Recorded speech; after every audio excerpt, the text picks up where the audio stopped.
is what you want. So Load range E is what you want, but you don't have to buy these. You don't have to buy this model of tire. Okay, I see. So I believe this tire was 400 bucks, and you can buy that size tire at Costco as long as it comes up with the load range E or an LT truck tire. Okay. You know, you'd be looking for something in the range of LT 225 75 R16 is your tire size, and that's what you can buy those at Costco all day. You can buy those at Les Schwab all day. You can buy Running around, what do you think?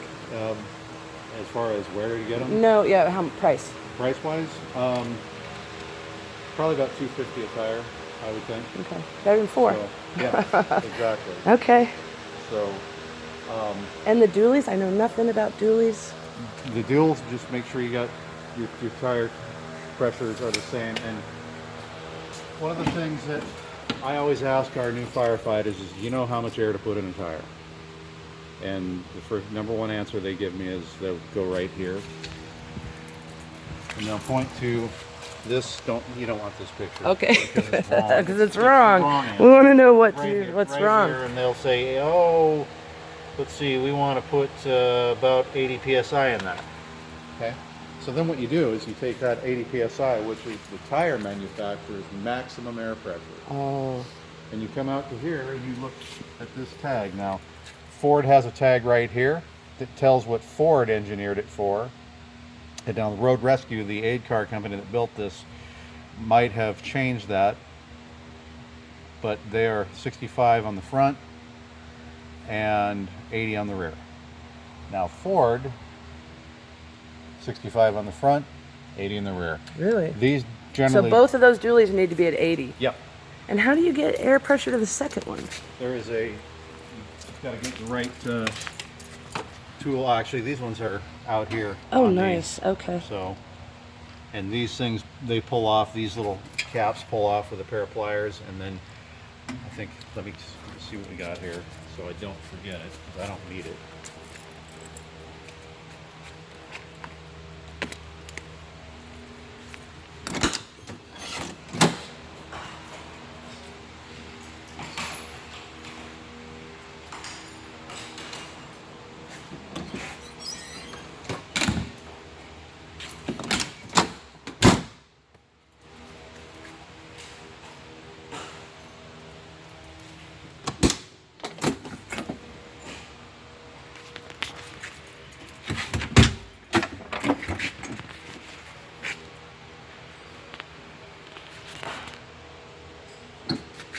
I can show you this one.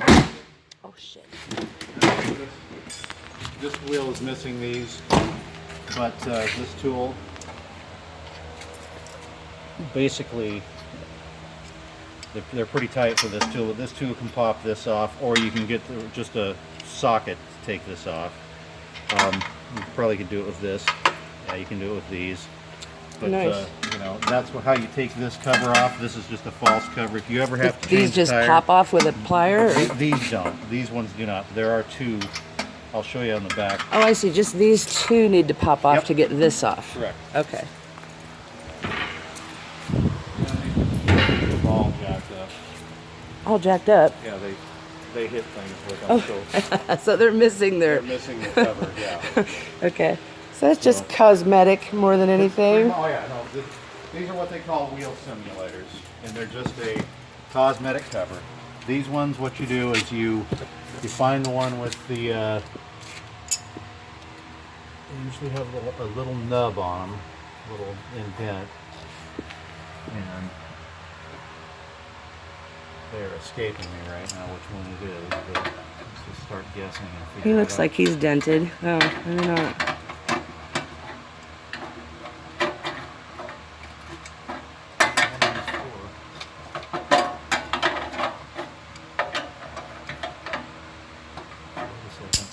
No, this is a Preston. These are Preston. So So different. basically all you need to do is take a screwdriver and pry it off Oh. all the way around. Oh, Pry it nice. off. And then when you And then those will pop off when you do that, or? you need to unscrew these with a 1/2 inch socket, and then these will just fall through. Oh, I these see. holes. Okay. and then these will pry off. That's why there isn't one. And you just kind of guess which one is which, or which one's the front one and the back one? This one goes to the outside, because if you see it kind of, if you look Where at it goes. I see. It turns back hard 180 degrees, and that one just goes straight to the inside dual. Yeah, I think I'm going to keep up on my AAA. Yeah, I would. Seems like a good idea. I would, just because I don't think there's a jack. Oh gosh, right? I think they took the jacks out of these when we have them turned into aid cars. And Really? What do you guys do on the road? You call a car to come and fix it, probably. If we're on the island, I would grab that red jack right there and go deal with it. If it's in town, we'll have somebody over in town. Okay. So we don't go very far, you know. So that's the tire dilemma. All right. Well, that's good to know. And this you can have. Oh, thank you. I don't need that deal. All right. I'm sure I probably will. Well, I hope I don't, but it'll be good to have when I call AAA. So this thing, at some point, had a slight diesel leak. That's what you said. Now I can't seem to find it. It wasn't leaking when they brought it up here. It didn't leak when I went down and checked it that first day you and I spoke. I didn't see anything on the ground. It's not leaking when I brought it in here last week. So it has corrected itself. Apparently. So it's a self-healing rig as well. Oh my gosh. But, you know, under the hood,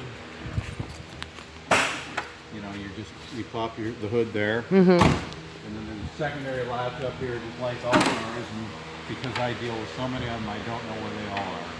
Right. I always have to dig it out, you know. Oops. Razor. You leave that. Basically, you got your antifreeze right here. Okay. You know, and you can just see it right here. It's between the high and the low line. That's where it needs to be, between the high and low? Yep, okay. Yep. And you can also pull that off when it's cold. And you can look down in there, and it takes green antifreeze. Okay. Just the normal. Brake fluid looks good. The level looks really good here. You can also pull that and look in there, and we're full. And okay.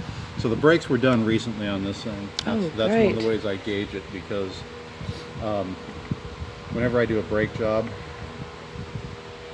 your caliper, your brake caliper, when you step on the brakes and you wear, it starts pushing fluid into the cylinders, and it stays down there. It doesn't stay pressurized, it just stays down there. It doesn't retract back into the master cylinder.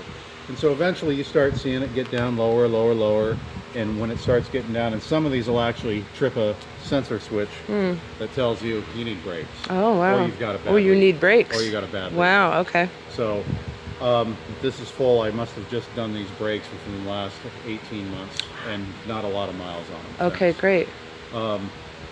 This particular truck at the last, like I think I mentioned to you, all of our records over the last several years, the first round got lost.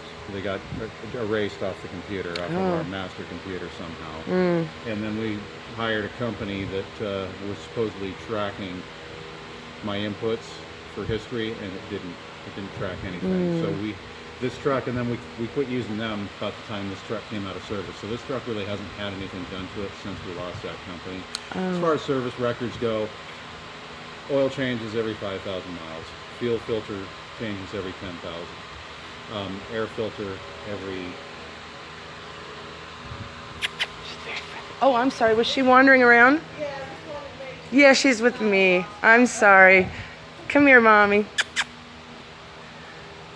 Come and meet Brett. Okay. Air filter every 15,000. You know, I mean, just it's been regular on that. You know, the thing about the air filter is, as I say that, it might have been done earlier than that, because if you check this, if you pull this out, there's two filters in here. And you pull it out. That's not bad. That's not a bad looking filter. I've seen worse. Yeah. That's actually, you get a 5,000 more out of that thing. Would you bother blowing that out at all, or do you just let them replace them? I just replace them. Okay. I mean, because this is the dirty side. Sure. You know, this is a clean side, and if you look at the clean side, you know, looks pretty good. It looks pretty good. But yeah, these things, like I say, about every 15,000 or as necessary. I mean, I've pulled them before where they've been fairly gross, and we'll get rid of them. Fuel filters, if I were Is you, this? Oh gosh, I'm sorry. Fuel filter? this basically, it's a restriction gauge that tells you if this yellow line starts coming up here, it tells you that you need to replace your filter. This filter. Yep. Oh, The air wait, if filter. the yellow line starts coming this way? Yeah. Oh, And it nice. starts creeping up, and if you press this button here, and it'll release the pressure. So And it just resets every time it you... resets every time you press that, or you reset it when you replace the air filter. And you just push it to reset it? Correct. Okay. Now, great. I would suggest that if you need a fuel filter done on this, you take it to a shop. Oh, really? Don't just buy one of these and do it myself? You can do the air filters. Air filters are easy. Okay. Fuel filter Oh, fuel is filter. buried. Oh. It's buried right there. Let me come the other side. To get to that fuel filter, you've got to remove a whole bunch of stuff. Wiring harness, this whole air box needs to come out. This wiring harness needs to come out. That line needs to be pushed over. This needs to be pulled over and out of the way. It's not easy. Okay. It's not easy to do. And how often do you need to do something to fuel filter? Every 10,000. Every 10,000. And so this thing, like I said, if you're going to take it across country, you'll probably be fine with that because it hasn't been run a lot since I did the last service on it. Which was how long Which ago? was about 18 months ago. Yeah. Okay. And it hasn't had many miles on it since. Since, because it's been retired for 6 months. Yeah, it's been retired for a little longer than that. But yeah. Okay. Hi. Yes, good morning. It's Chinese wire finger thingy. What's that off of? Drop cords. For which? Apparently people like to drive out and plug in vehicles. So these are springs that go. Do you know if there's any in this building? I do not. I'll have to have Randall look at it tomorrow. Okay. So, That's neat. yeah. Okay. So, This is one that's being sold? yes, and this is the... Hi. No, no. My new baby. My new home away from home while I take care of my parents back in Illinois. Oh, wow. Yeah. I tried to get them to buy me a tiny house for the backyard and they refused, so Huh. I'm going to park an ambulance in their driveway. Yeah. Well, Oh, yeah. it does have a good amount of space. Yeah, me and my dog. It's perfect.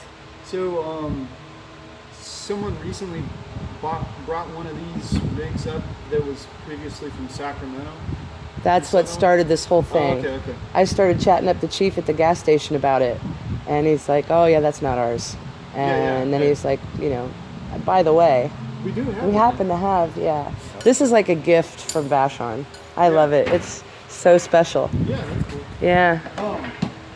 So you just check the oil like a regular rig. Yep. Here's the. Just one thing, here's the oil. Oh, there's right the here. oil. One thing you need to be careful of when you pull this out, this is live, and if you drag this across this, It's gonna make big sparks. it'll make big sparks and it'll burn that dipstick off. Oh, So gosh. what I tell everybody to do is throw a rag over it or throw your hand over it when you pull it. Okay. It's as simple as doing this right here and then pulling it out. So it doesn't get you. It's just metal on metal. It's metal on metal. Yeah, I don't. Look how dirty that is. Is that normal? No, Is that diesel oil? That's diesel Yeah, oil. so that is actually something that's a little different about diesel engines. Yeah, I don't know anything well, about it. there's a little bit of carbon that gets past the rings on the cylinders, and so it contaminates the motor oil relatively quickly. Well, I like to use the word stain. Yeah, Because it does. Stains it. It stains it. Yeah, It doesn't- the oil may not have that many hours or miles on it, but it will turn black, and you'll be like, oh my God, this oil looks. But just pay attention to the mileage intervals that you should, for And- the oil that you put in it. If it's 3,000 or 5,000 miles or whatever kind of oil you put in it, go by that, by the mileage, not by the color of the oil. Right, 'Cause okay. if you look in any diesel engine after about 50 hours or something, They're all gonna it just, have it that. just starts to get black. It starts to get black. When you run these things for 2 hours, they take the tint. When But you can- when it's just running on the driving it or just idling. Just doesn't matter. Doesn't matter, either or. As it's functioning through. Okay. And this is the oil that we use. It's Dello 15W40. This is the brand that this truck has been having since it was born. And I can get this at the AutoZone Yep. up at this. Okay. This is a very generic oil, but it's one of the best diesel oils out there. Okay, good. Good to So- know. And you did fix the fuel leak, right? It fixed It's itself. self-repaired. I mean, I went down 3 weeks ago or 2 weeks ago to see what was going on. Huh. It wasn't leaking anymore, and it didn't leak on the way up, and it didn't leak on the way over. Just pay attention. Where would I look for that It actually? was coming out. Coming out of the It's front. coming out of the right side. It's coming out just right about right in that area. So just keep an eye out for Yeah, if that reoccurs, you're definitely going to want to try to fix it. Yeah. Whatever it was. where would I know that you're going to be off the table once I drive out of here. So who would you recommend? Like if something, do you recommend anybody local to, do you do side work at all, Brett? I do not. Not anymore. I used to, and it got to be a real problem. Oh, I bet it was a lot. I don't know. Does anyone do diesel mechanic stuff here? I don't know. I mean, you'll have to check. Yeah, I'll call around.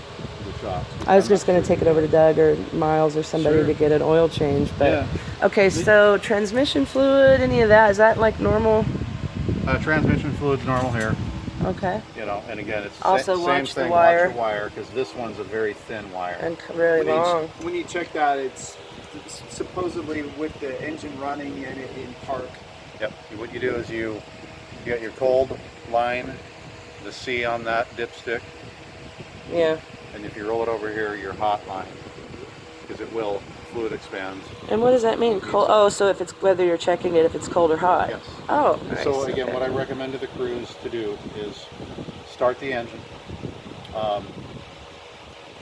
put on the brake, put it in drive, put it in reverse, and then put it back into park.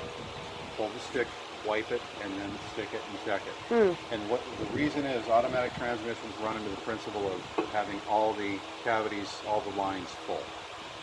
The pump full, everything full, and then that's when you check your level.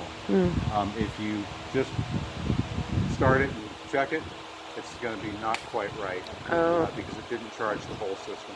So don't really bother to check it cold. No, I mean you can check it cold because you have two different lines on there. Right. But make sure you put it in drive, then reverse, then park, then pull it, wipe it, and then because it needs to be wiped off at that point. So it doesn't have to be running for very long. Just start it, do the different gears. Let's just say you want to check it in Montana. Yeah. You've been driving for 10 hours, you want to check it in Montana. You just pull the stick, wipe it, and check it. I mean, Shut it off? Does it have to be off or on? Leave it running. Leave it running. Yeah. Oil in the off position. Transmission in the run position. Okay. Okay. Windshield wiper fluid. Windshield wiper there, fluid, obvious. and the only way to check is to add. Add, okay. The batteries are just a little over 2 years old. So Nice. They're a 6-year battery. I put them on in May of 2017. Okay. What about the cab batteries? Are they about the same age They or? should be. And are the same type of battery or are they different? These are 33s. These are group 33s. In May of 17 as well, I changed all 3 of these batteries. So these are good for 6 years. We replace them every 2. Okay. If this thing had been running, I'd be replacing it. Right. But they should be good to go. Wow. I plan on some solar panels on top eventually, so that's going to be lovely. Yep. So that's a group 65. That's a group 33 threaded. That's just the size of the battery. Okay. So basically, they're in good shape. Some of the things that I know I did to this thing in the last 5 years, it had 2 brand new alternators put on it because it has 2 alternators. The ambulance package. Oh. They used a lot of light, a lot of power. Oh, right. And so it has 2 alternators. I replaced them. The belt had been replaced in the last 6 years, the serpentine belt. The radiator had been replaced. The water pump had been replaced. The vacuum pump for the brakes, because diesels do not create vacuum like a gasoline engine does. When you step on the brakes, it's pulling vacuum from the engine into the vacuum booster. The only way to make that work is this has a vacuum pump, and it's been replaced. And this one, I believe, also had the air conditioning redone. I thought you said so. Yeah, I thought you. So all of that's been replaced. Now, with that being said, it doesn't mean it's going to last forever, but it should last you for quite a few years. Wow. Okay, great. The front end was rebuilt. All the ball joints, all the tie rod ends was rebuilt within the last 6 years. Now, was that just normal maintenance, or is this something pretty that did something go wrong? You just kind of It's our type of work. Right. You have to maintain them at a certain level. Well, when you start grabbing on, this thing's got 95,000 miles on it. Okay, this engine's good for 350,000 miles if it's maintained properly. And it's, like I said, every 5,000 the oil's been changed. every 10,000 the fuel filters have been changed. Every And you're also 15,000. adding what? Every fill up a Sanidine It's or Stanidine. Stanidine. Stanidine. And what about any oil additives, Brett? Anything or just the Stanidine? I just put Stanidine in the diesel. I'm not big on oil additives like other people are. I'm just not. Okay. We change oil regularly. Okay. And so that's been good enough for the. Is that for That's a for different engine that's or? for chainsaws. Oh, That's just for chainsaw fuel. So you guys have everything here. yeah, we don't, but we have a lot. A lot. But yeah, and this again, if you look at this, it tells you. It's got a scale here: 8 ounces for 30 gallons, 16 ounces for 60. And I Oh. believe this thing has a 45-gallon tank on it. So I wouldn't put the whole thing in. No, What about you'd put it exactly. I'd split it. each? It's not gonna hurt if you put a little extra in it. Okay. So. And do you do every fill up? Yeah. Really? Well, I do on my personal diesel. Okay. I can't control on these ones. Like I said, these ones get.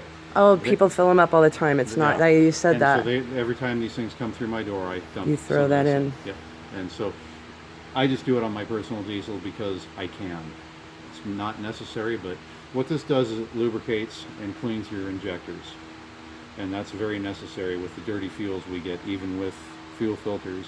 You still get impurities that can get through, and this will clean those out. Okay. And the fact of how a diesel engine works, the tip of the injector is sticking down into the expansion chamber, and it builds carbon. This helps clean that carbon off. So you're saying, because I was asking you about tune-ups, Yep. and you said you just tune-ups on these things are There's not really a you tune don't. to So do. just I mean, kind of keep it. if you add that to maintained. the tank every time, you shouldn't need to put a tune-up on it. I mean, my diesel has 185,000 on it, the same engine that's in this. It's got 185,000 on it, and it's never had injectors. And basically a tune-up is injectors. Glow plugs, that's a different story. Glow plugs you might need to have done, and I would highly suggest taking that to a shop. And how would I know? Glow If plugs you- are they not the same as spark plugs? I don't No, know. the glow plug. What a glow plug does is, see, I don't know if I have one. Let me go look. Mom, you need to stay close. You gotta hang out for this little tutorial. Say hi to the people of YouTube. Show them how cute you are. Show them. Show them how you back up and how you need a backup camera or a backup horn. Cuteness.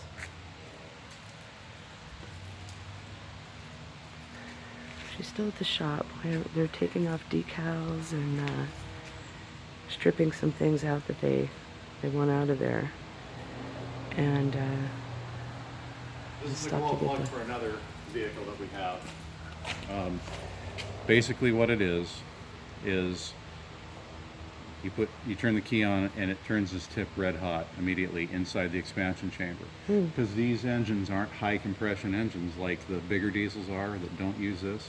The higher the compression, the more heat gets built up when they rotate the engine, and it allows the fuel to explode and fire, Wow. ignite.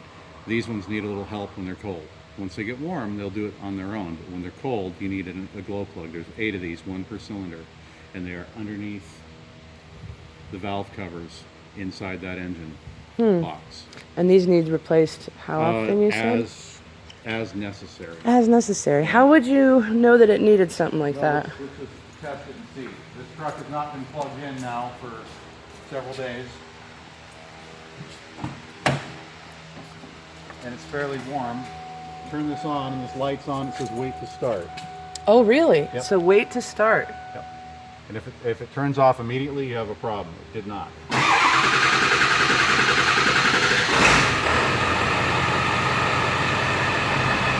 And it fired up relatively normal. Yeah.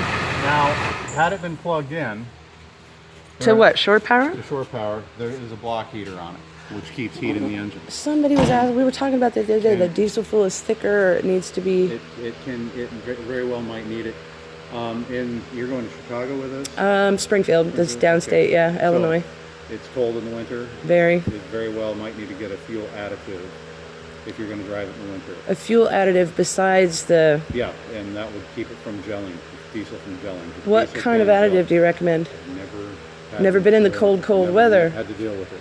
Huh, I'll talk to... I have a mechanic back home that worked on my little van last time I was home. He's really good. I'll So see what he knows about diesel. May or may not be a problem.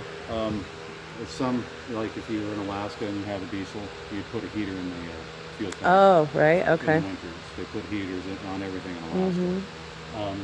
Midwest, I don't think you have to go to that extreme, but the glow plugs definitely need to be up or need to be able to plug it in. So when I get in and start it, don't just get in and crank it over. Get it in and turn it on. And watch for that light to go out. And if that light goes out instantly, then there's a problem. Basically, it's not sending the signal to the glow plugs because the glow plugs are burned out.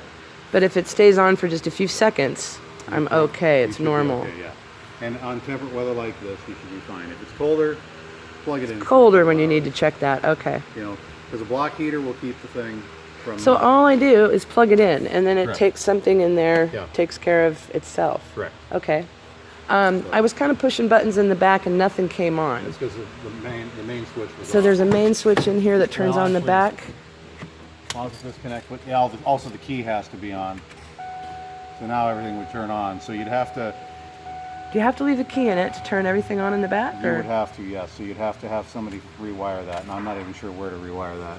I can show you where to look, though. I've never had to do that, so I can't off the top of my head come up with a solution for that. Wow. So even if it's plugged into shore power, Yeah, but you can wire around that.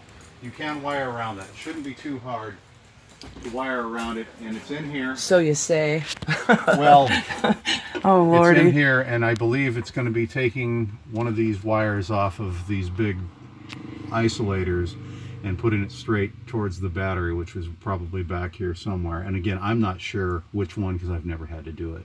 Yeah, this wiring is pretty overwhelming, Brad. But this is nice compared to when I first started working on these things. It was nothing like this. Oh, I've seen some crazy. There's a huge road map here that Videos. makes it easier to work And there is. on. You guys don't have that, Brett.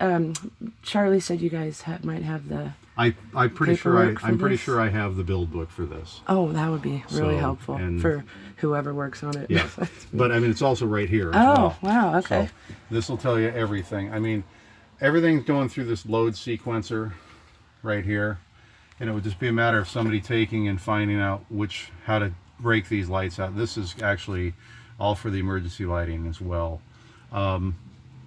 Module disconnect. One of these guys is going to be the one that is going to take it off. You're going to want to just go directly to shore power with And that. that's up here. Yeah, it's one of these 3 items back here. I'm not sure which one. You Wow. turn the key so that's on. kind of important, really. I mean, to have the power without the key in. Yeah, is, it would be, absolutely. I mean, and it would be a matter of running, perhaps even just running a secondary battery cable up into this compartment from the battery down here, direct. Which you should from the be able to- batteries in the drawer or the. Yeah, the the oh, bat- really? Batteries in the drawer. And it would just be come direct up here and figure out which one of these controls the back lighting. Do I need a regular electrician for that, or who do I need? Automotive electrician. Yeah. No, you wouldn't take it to a regular electrician. I have Just friends who are regular electricians. That's well, open. and if they understand 12 volt, then they would be able to do it. Like I said, I'm not sure which wire to pull, but one of these wires is going to feed this back bank of switches. From the batteries in the drawer, Well, or from the house power, It's shore power. from basically from the ignition. From the ignition. This wire probably, this is an ignition wire. This comes from the ignition. This sends power to this thing and turns this box on and allows everything to turn on. Whichever one of these wires, I'm not sure which one does the rear. You just need to tap in directly from the battery, because I'm not sure if there's direct battery power up here, again, because I've not had to deal with this up here to try that. This is a grounding lug, so it's not going to be that. That's a main ground lug, it looks like. But you've got these main feeders coming off, and it might just be a matter of actually, I mean, I can tell you here in a second. Let me go grab something. So Brett, even being plugged into shore power still needs the key on, even You would still, at this point. at this yes. point. Okay. Here is a little refrigerator refrigerator. It's kind of heavy duty for a little fridge. I really don't know if I'm going to keep it. It's in the way. Are you going to take this, Brett? I don't know if I need it, if you guys need it. It's pretty small and in the way. I don't need it, but... No, you guys don't need it? I mean, you could... It's bolted to the floor. Yeah, we had to. Sure. Oh, what are you doing here? Just checking which is check and which? see if this is live. Because if this is live, and it is, it would be a matter of figuring out which one of these wires back here just needs to be unbolted and bolted up here. Really, wait, so one of these... Yeah, one of these In the main back? feeds, let's take a look. I can tell you actually probably fairly easy if I just read it here. So what do we got?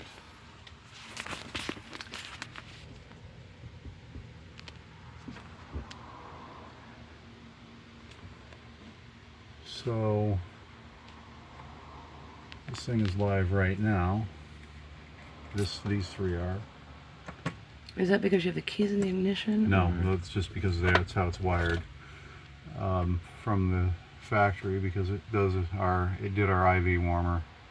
It does a battery charger that's in it, and it also Where does is that. the IV warmer? It's gone. Oh, We good. took it out a long time ago. Oh, okay. It does that 12-volt outlet right there, Ooh, that's definitely important. and it's live right now. Oh, great. So what isn't live is a spare switch. Disconnect. Headlights. So over here we've got attendant lights. So if we basically, I mean, let me just check something real quick. It might be even simpler than we are talking about. Oh gosh, that would be amazing.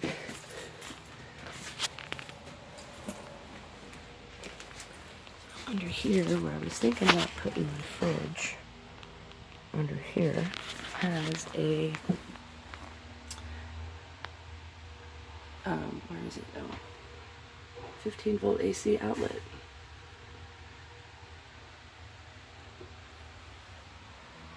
I don't know what that is. I have to ask him.